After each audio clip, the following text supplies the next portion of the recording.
So welcome again to all of you, all the students. So let's start our next topic in which we are discussing about private sector versus public sector, यानी कि निजी क्षेत्र बनाम सार्वजनिक क्षेत्र। विकास के दो जाने माने मॉडल थे, भारत ने उनमें से किसी को भी नहीं अपनाया। अब ये क्या मॉडल थे? पूंजीवादी, जिसको आप कैपिटलिस्ट मॉडल बोलते हैं, जो इसमें कि विकास का पूर्णतः काम निजी क्षेत्र के भरोसे होता है, यानी कि यहाँ सारा काम प्राइवेटाइजेशन के हिसाब से होता है। भारत ने यह रास्ता नहीं अपनाया। भारत ने विकास का समाजवादी मॉडल भी नहीं अपनाया, यानी कि सोशलिस्ट मॉडल जो था वो भी नहीं अपनाया। निजी संपत्ति को ख़त्म कर दिया जाता है इसमें, जो कि जिसमें कि समाजवादी मॉडल जो होता है उसमें निजी संपत्ति को ख़त्म कर देते हैं और हर तरह के उत्पादन का राज्य का नियंत्रण होता है। इन दोनों ही मॉडल में कुछ एक बातों को ले लिया गया और अपने देश में इन्हें मिले जुले रूप में लागू किया गया।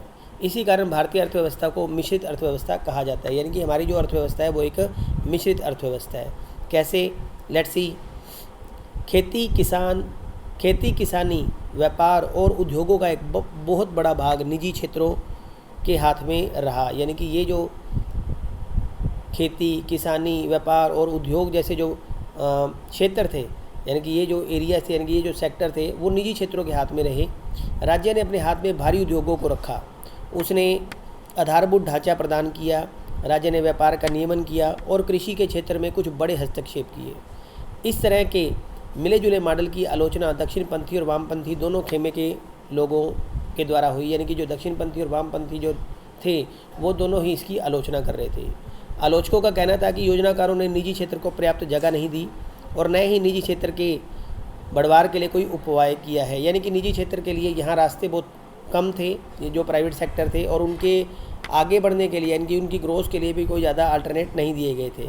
विशाल सार्वजनिक क्षेत्र ने ताकतवर निहित स्वार्थों को खड़ा किया है और इन पर न्यस्त हितों के निवेश के लिए लाइसेंस तथा परमिट प्रणाली खड़ी करके निजी पूंजी की राह में रोड़े अटकाए हैं। इसके अलावा सरकार ने ऐसी चीज़ों के आयात पर भी बाधा लगा दी थी जिन्हें घरेलू बाज़ार में बनाया जा सकता है, यानी कुछ ऐसी चीज़ें जिनको कि हम घरेलू मार्केट में बना सकते थे, उनकी जो इंपोर्ट था उसके ऊपर भी सरकार ने पाबंदी लगा रखी थी। ऐसे में जो कंपटीशन था, वो बाज़ार कंपटीशन जो था वो बिल्कुल एक प्रतिस्पर्धाविहीन हो गया, कह दो किसी तरह का कोई कंपटीशन था। इसकी वजह से निजी क्षेत्र के पास अपने उत्पादों की गुणवत्ता सुधारने और उन्हें सस्ता करने की कोई भी हड़बड़ी नहीं थी। सरकार ने अपने नियंत्रण में ज़रूरत से ज़्यादा चीज़ें रखी और इससे भ्रष्टाचार और अकुशलता भी बढ़ने लग गई। कुछ ऐसे आलोचक भी थे जो ये सोचते थे कि सरकार जितना करना चाहिए था उतना उसने नहीं किया। इन आलोचकों ने ध्यान दिलाया कि जनता की शिक्षा अथवा चिकित्सा में मद में सरकार ने कुछ खास धनराशि खर्च नहीं की। सरकार ने केवल उन्हीं क्षेत्रों में हस्तक्षेप किया जहां निजी क्षेत्र जाने के लिए तैयार नहीं था। दरअसल सरकार ने इस तरह से निजी क्षेत्र ही मुनाफा कमाने में मदद की, मतलब यहाँ जो थे निजी क्षेत्र उन्होंने काफ़ी मुनाफा कमाया। इसके अतिरिक्त गरीबों की जो मदद होनी चाहिए थी वो भी नहीं हो पाई। लेकिन राज्य के हस्तक्षेप के फलस्वरूप एक नया मध्यम वर्ग उठ खड़ा हुआ जो बगैर खास जिम्मेदारी के मोटी तनख्वाह सहित अन्य सुविधाओं का सुख भोग रहा था। इस अवधि में गरीबी में ज़्यादा कमी नहीं आई। गरीबी या गरीबों का कुल प्रतिशत कुल जनसंख्या में भले कम हुआ हो, लेकिन उनकी संख्या जो थी वो बढ़ोतरी होती रही उसमें।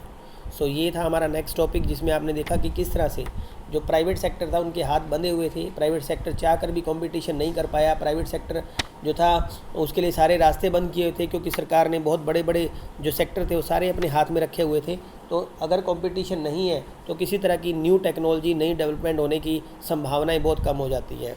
तो उस तरह आपने देखा कि सरकार ने जो है वो ज़्यादा पैसा जो है वो बड़े बड़े उद्योगों के ऊपर खुद के जो है उनके ऊपर लगाया, जिससे कि शिक्षा चिकित्सा इन चीज़ों को अनदेखी किया गया।